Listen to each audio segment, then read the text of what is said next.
segurança doméstica, segurança em casa, segurança no trabalho eventual, circunstancial.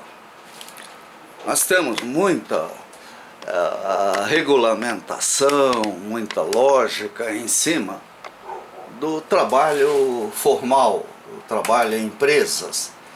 Aí tem uma série de portais, de normas técnicas, muita coisa relativa à grande empresa. E isso é extremamente importante. Analisando, lendo um livro sobre condição do trabalhador no início do século passado, tinha fábrica que matava a maior parte dos seus empregados, aleijava, deixava doente. Então, hoje, quando a gente vê estatísticas, pessoal falando de segurança, normalmente ele está conversando sobre a segurança do trabalho no comércio, na indústria, agroindústria, agricultura. Agora, dentro de casa, né? Minha esposa contratou uma diarista um dia desses. Então estava vendo a maneira como ela usava a escada, tudo, quer dizer, fazendo tudo errado. Tive que até conversar com ela: olha, não use a escada dessa maneira, tome muito cuidado. Depois, quando eu dei pela coisa, ela estava lavando os vidros do lado de fora com uma vassoura, um rodo. Quer dizer, esse rodo deveria estar amarrado à mão dela, e ela, por sua vez, com algum tipo de suporte, prendendo essa moça dentro de casa. Mas infelizmente os arquitetos não gostam disso. Os engenheiros, a gente não vê grampos para fixar cintos e correias de segurança na pessoa que trabalha num prédio, por exemplo, num telhado. Você anda pela cidade e vê, às vezes, um moço trocando telha, que não é o dono da casa, sem nenhuma proteção, em cima do telhado. É uma loucura. Ou lavando caixa d'água e você olha para a pessoa, para a pele dessa pessoa, o rosto está todo cheio de dermatoses e coisas assim. Quer dizer, nós precisamos de quem se preocupe com o pequeno trabalhador, ou vamos dizer assim, com o trabalhador que é trabalhador, porque esse sim é uma pessoa que quer trabalhar, que aceita trabalhar, que é um microempresário dele próprio, né? Muitas vezes até agora já tem pessoas usando cartão de visita, celular, mas não, sem nenhuma orientação técnica. Pois existe o sistema 3S, que custa uma fábula de dinheiro para o contribuinte. Senac, Sesc poderiam criar núcleos de treinamento para essas pessoas. A Fundação de Ação Social, as nossas universidades poderiam ter um espaço de treinamento tanto para o contratante quanto para a pessoa a ser contratada, nem que seja para um trabalho de 1 hora. Não é? E no comércio, a gente deveria ver produtos dedicados a esse tipo de trabalho. Nós não vemos isso.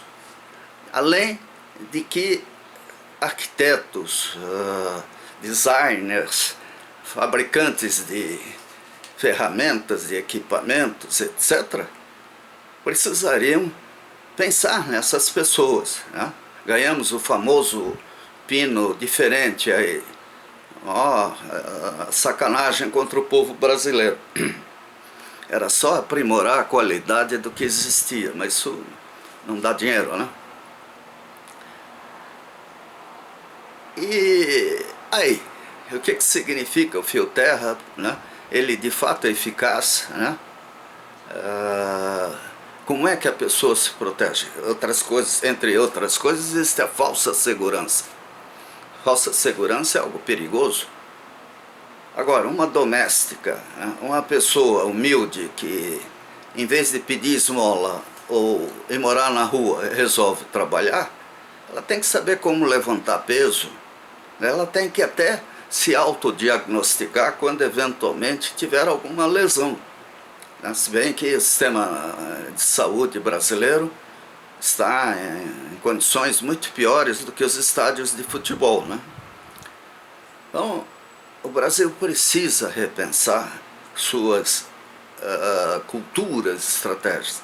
Até aí a reforma, o pessoal falando em aumentar imposto de todo tipo para atender a especulação, bolsa de valores, em investidores estrangeiros e coisas assim, e os próprios bancos, os dealers que não perdem essa oportunidade.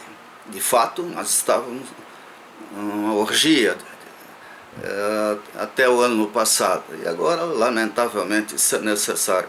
Mas, com todos esses problemas, pesadelos, mosquito, dengue, zika, juros altos, coisas assim, professores, autoridades, donas de casa não podem esquecer que a segurança de quem está com essas pessoas é muito importante.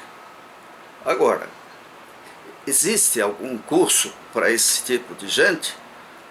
Não sei, a gente tem diversas repartições públicas, escolas, universidades. Normalmente isso, a prioridade é de cima para baixo, né? Nós temos que começar lá de baixo, porque numa época de crise econômica, até engenheiro pode de repente ter que lavar vidro para poder sobreviver se for uma pessoa honesta, né? E aí, como é que ele vai fazer, né? Mas ele tem formação. E aquela pessoa que sai de uma favela, hoje é politicamente incorreto dizer essa palavra, né? De uma comunidade extremamente fragilizada. Ela primeiro, as entidades que se dedicam a elas deveriam chamá-las para orientação, educação. Não é só mandar a polícia para lá, ou uma vez por ano vai alguém muito bonzinho distribuir folder. O que nós temos é que até levar ônibus para dentro dessas comunidades, oferecer almoço, janta, qualquer coisa, levar para dentro de uma escola, uma universidade, até numa espécie de ambiente festivo, quem sabe, e ali sim, por alto-falante, por assistentes sociais, através de professoras e mestres, quer dizer, mestres nessa condição, treinados para ensinar a população a trabalhar, não? Quer dizer, se hoje o sistema previdenciário tudo está sobrecarregado, né, o próprio SUS e INSS, em grande parte é pela falta de atenção à própria segurança. Quando a gente vê um motociclista passar feito doido, é mais um candidato a depender do SUS, do INSS, coisas assim, e do contribuinte.